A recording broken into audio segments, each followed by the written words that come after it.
Genesis 4:25.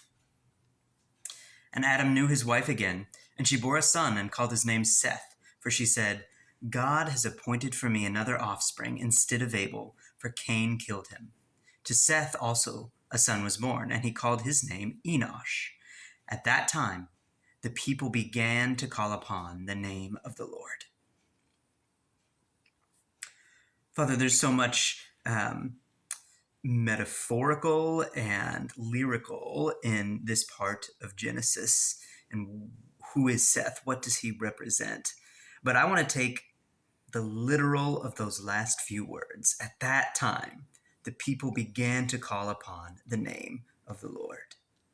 In a time when it wasn't the default to call upon you, something happened in the hearts of the people to give them the desire to call upon your name.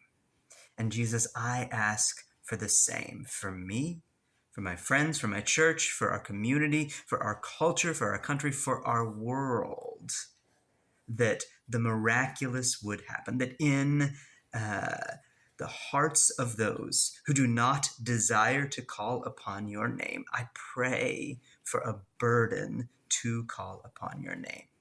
I pray that we would recognize and see that none of the ways of the world are satisfying and that we need to call upon your name for life, for joy, simply to live. Jesus, we need you for that. But we don't know we even need to call you unless you move us to call you.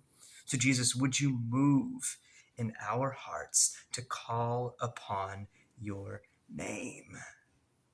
Would I start with myself, and then would you work in others? I ask this today in your name. Amen.